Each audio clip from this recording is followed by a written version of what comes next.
Benvenuti amici and welcome to Life is Grape in Tuscany, where we uncork the rich traditions, delicious wines, and timeless dishes of this beautiful Italian region.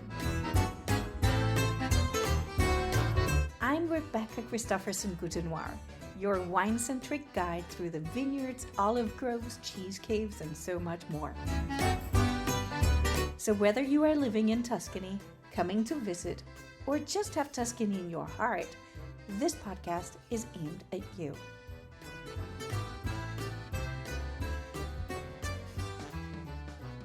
Welcome back, my friends, to Life is Grape in Tuscany, the podcast where we explore the stories behind the vines, the people behind the wines, and the soul of Tuscan terroir. Today we're heading to the northeastern hills of Chianti Classico to visit Tenuta La Novella, a historic and biodynamic estate with deep roots and a bold vision. Biodynamic farming is like organic farming on steroids. The farm is perceived as a self-sustaining living organism, integrating plant and animal life with the surrounding environment. Our guest is Simone, the passionate winemaker and part owner of La Novella, who not only honors the traditions of Sangiovese and Chianti Classico, but also crafts one of Tuscany's finest Syrahs. From the moon-driven rhythms of biodynamic farming to the personal journey that led Simone to this special corner of Tuscany, this is a story of vision, balance, and incredible wine. Let's dive in.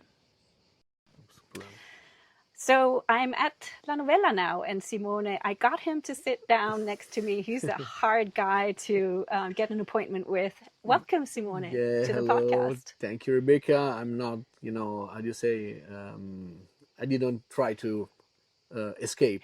I was just very busy. So no, I know. It's a big pleasure to talk with you. So Thank you. Yeah. Thank you. So we can't wait to deep dive into Tenuta La Novella. I think a lot of us romanticize the idea of owning a vineyard in Tuscany. We picture serene beauty of leisurely strolls going through the vineyards, holding glasses of wine in front of the sunset, gathering with friends with endless wine. But that's just a dream, right? Yeah, this is the romantic part. This is of course, the fun part. And we're very happy is there because without that would be very tough. So, of course, behind every bottle of wine, there is a lot of work that is done, especially, at La Novella, where we have a quite wide estate. It's quite large. It's about 500 acres, but the vineyard is pretty small. It's about 25 acres, and the blocks are all spread around, different altitude, elevation, soils, which makes the work quite interesting, but it's pretty tough also because they're very spread around. So, it takes a long time to go from a vineyard to another one, and but yeah, beside that, there is a lot of work behind the dream of the Tuscan wine. That's for sure. Right. So tell us how you got into winemaking. First of all, where are you from? You're not from here. Yeah, no, I'm not originally from the Chianti Classico area. I'm a bit, we'll say, mixed. So my dad is from Turin, so north of Italy. My mom is from Rome, and I born in Rome, actually. And then when I was, a baby still, my parents decided to kind of change life. So they moved from Rome to Pitigliano, which is a very cute town in south of Tuscany. Very cute. And so they bought some land and they create a farm. So I grew up there as a country boy, but with already an idea of what agriculture, how it should be. So my parents were organic since the beginning, and we had vineyard, olive trees, some cereals, so wheat and others. And of course, animal, vegetable garden. So the idea was to be quite autarkic. So yeah, pretty much for, I will say, a good 10 years, the only things we bought at the supermarket was coffee and sugar. All the rest was made at home or trade with neighbors. Oh, how cool is that? Yeah, it was very cool to grow up this way. But then, of course, life changes, and I didn't want to replicate that. I wanted to move to travel a little bit, to see the worlds, and then and so well, we will talk a little bit how I landed here at La Novella. Yeah, but because I'm originally from Pitigliano. you're from Pitigliano. Yeah. Did you go ahead and study winemaking, or is it something that you learned in your family? Yeah, let's say that of course, the vineyards we had was not that small. We had about 3 hectares, so 5 acres more or less. Most of the crop was sold to the cooperative of the town. But then, of course, my dad especially loved to make wine at home. And I always say it was for sure one of the first ones making natural wine. So no sulfites, not additives. But as he didn't have any background from studies, well, wine was not that good. So sometimes it was closer to vinegar than wine. But the idea he had was very strong. And so I grew up with this, I will say, approach at least. And so that's what I grew up with. And then I wanted to, of course, study. And I did a bachelor degree in Italy, in Viterbo, which is a small city in north of Lazio, very close to the border with Tuscany, so easy for me to reach it. And then I did my master degree in Bordeaux, in France. In Bordeaux? Yeah. Okay. And so it's actually where I get most of my knowledge, most of my experience in work. I stayed there for 5 years total.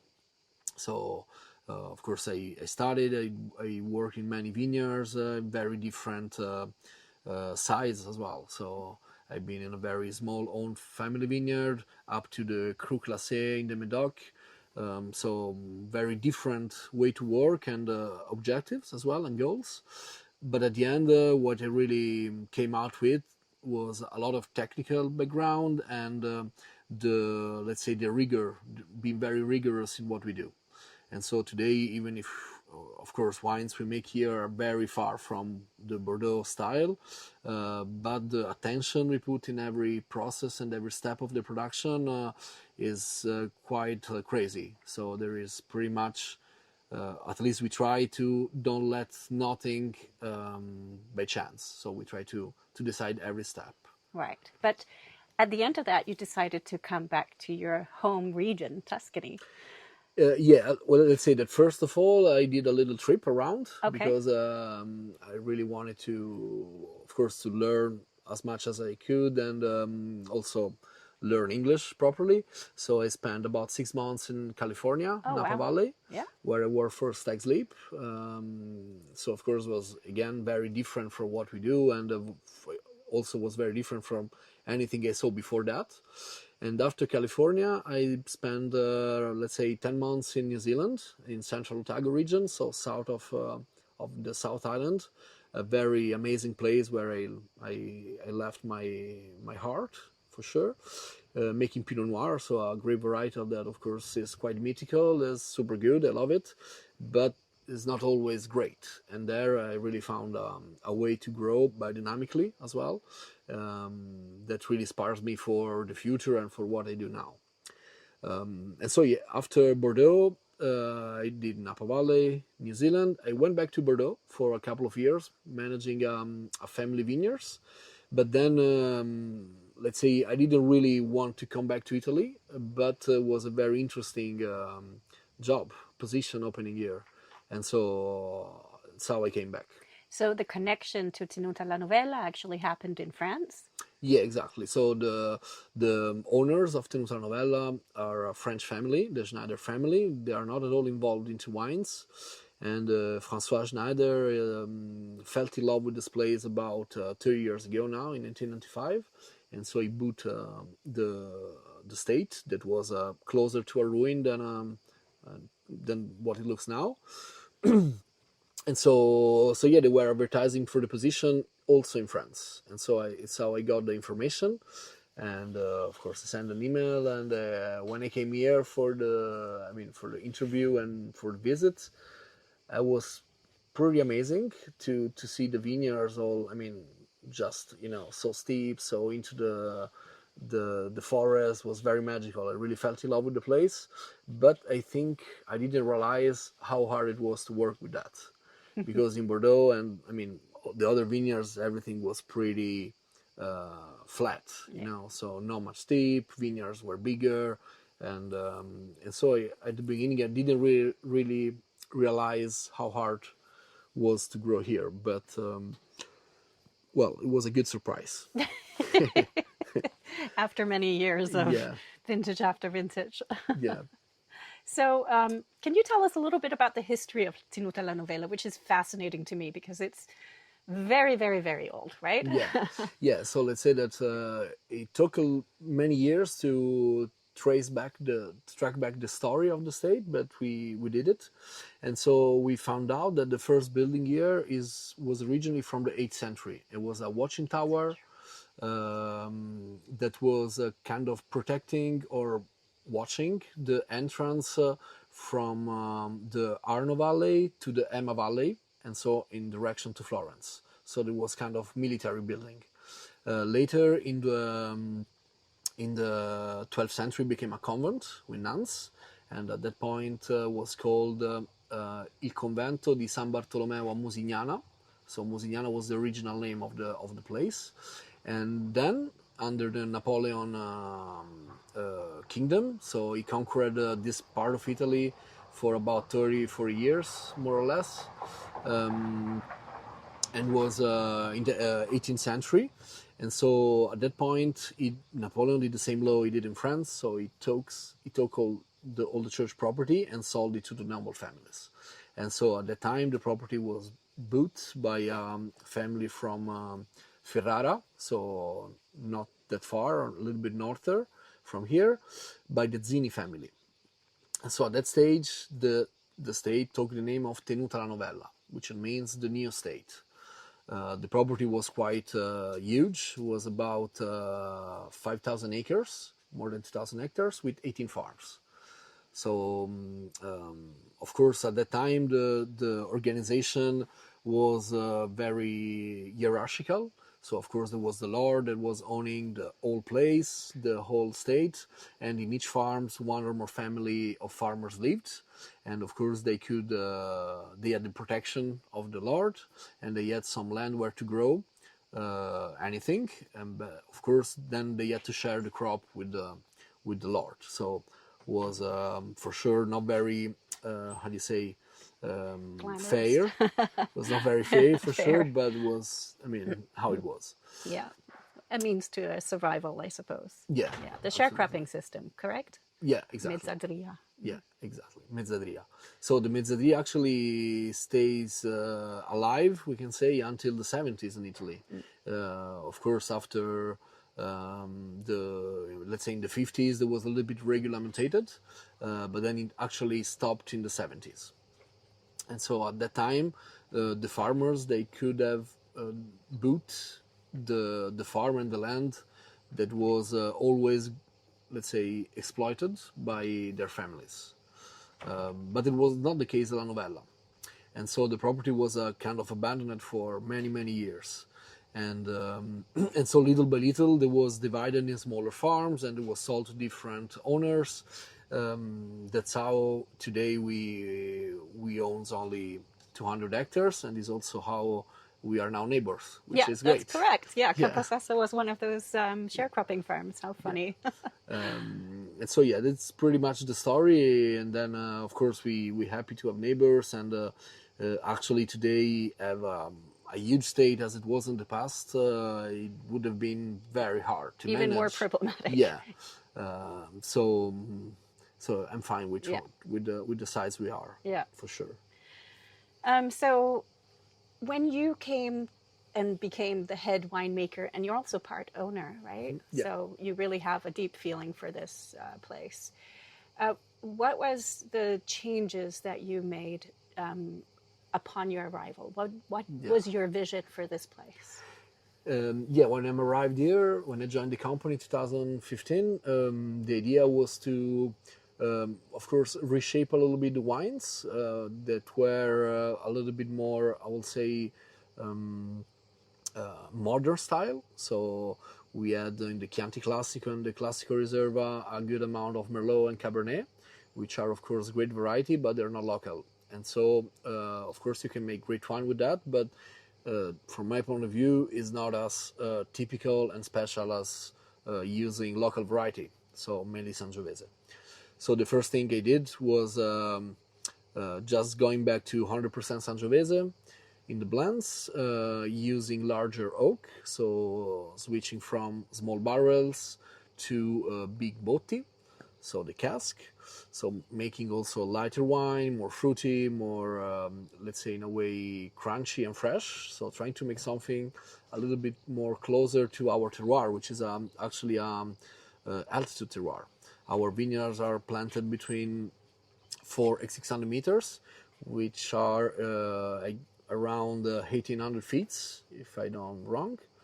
And so, yeah, let's say that the idea was just to have the wines that felt like the place where they're made. So this is something that we listen more, I mean, always often and often, more and more. But then people say that, but you don't really can find it in the wines all the time. It's not easy, of course. It requires a lot of sensibility, a lot of work, but of course I really felt in love with the place, and I really could yeah, I mean, get in touch with the vineyards and try to, I mean, just let the vineyard speak. Yeah. And the first things, the most important was, of course, having great grapes. The vineyards, the company was already organic since the beginning, so since 1995. That was helpful. Yeah, that's helpful. And then we switch to biodynamic agriculture and winemaking, which is a more holistical approach.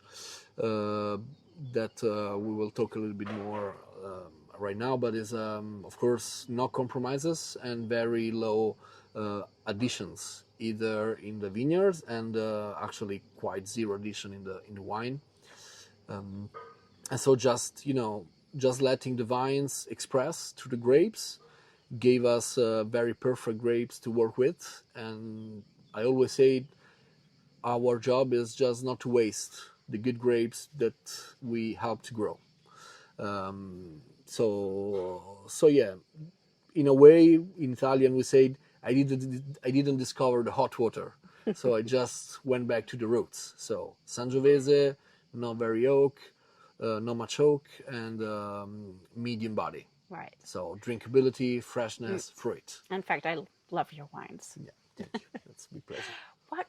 What parts of the biodynamic growing techniques or methods do you embrace the most, and are there any of them that you don't really think are necessary in your place? Yeah, let's say that for us, biodynamics still a long path. So it's something that, of course, once you want to work this way, you start first of everything, questionate about everything you do, and that's the most important. Is like trying to listening the vines, listening the place, and so that's the most important. Is maybe try to doing less and see how the vineyard responds without doing so much. Then, of course, in terms of strict biodynamic methods, there are some preparation that's are, of course, obvious to use.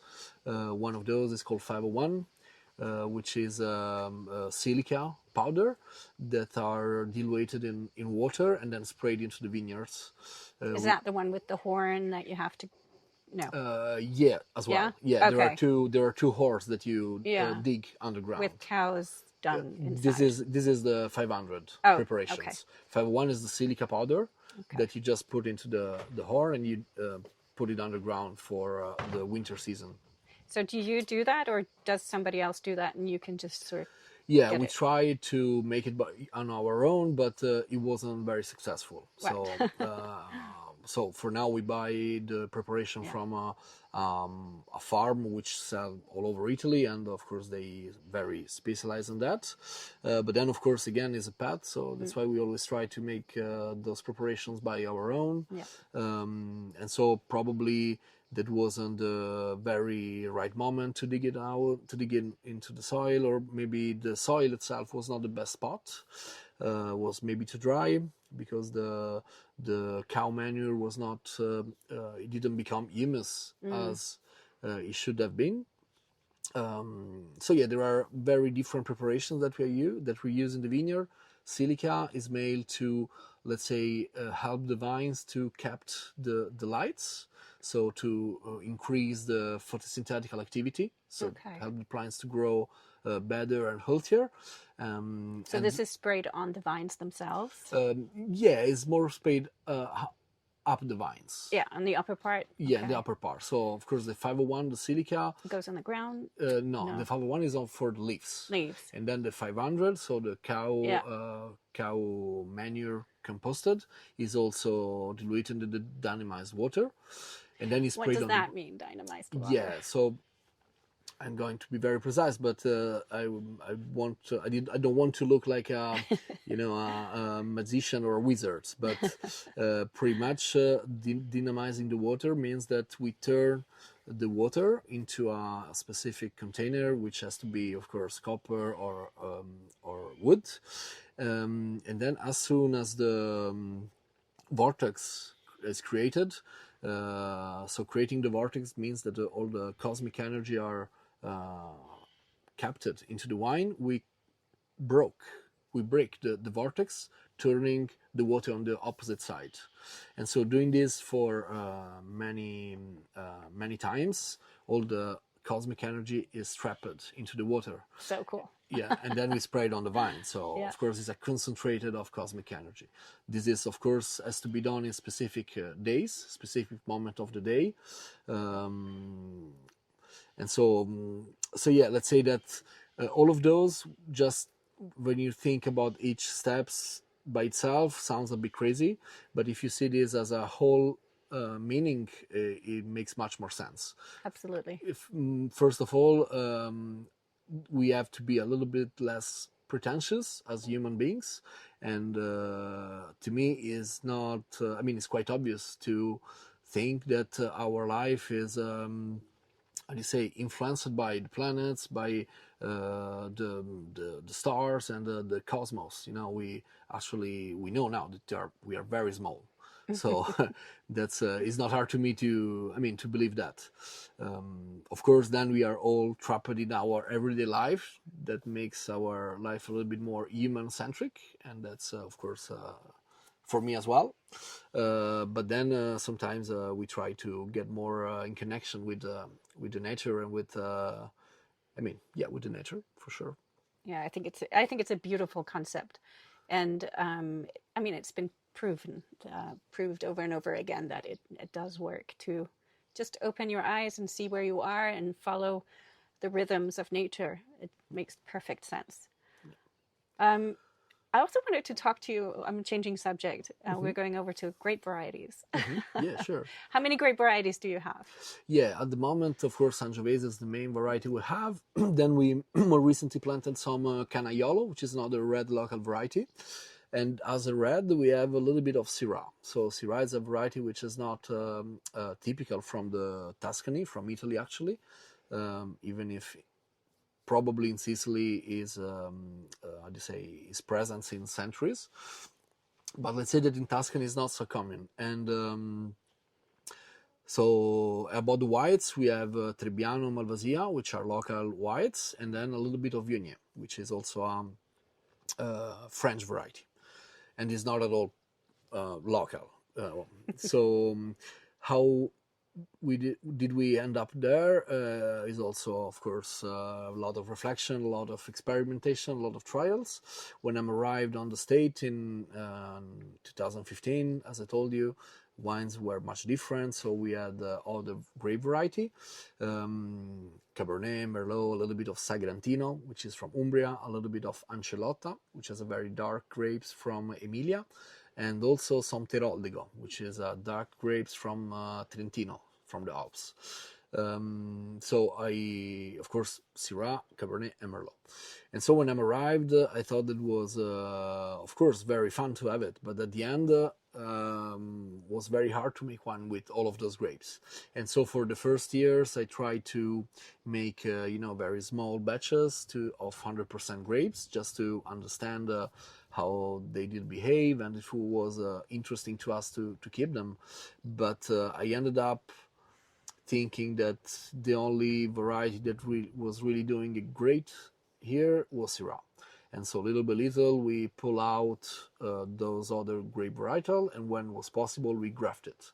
That means that we put a bud on the old trunk, and so from the bud we have the new variety growing, and then little by little we cut the old top part of the vine, and so we keep the roots.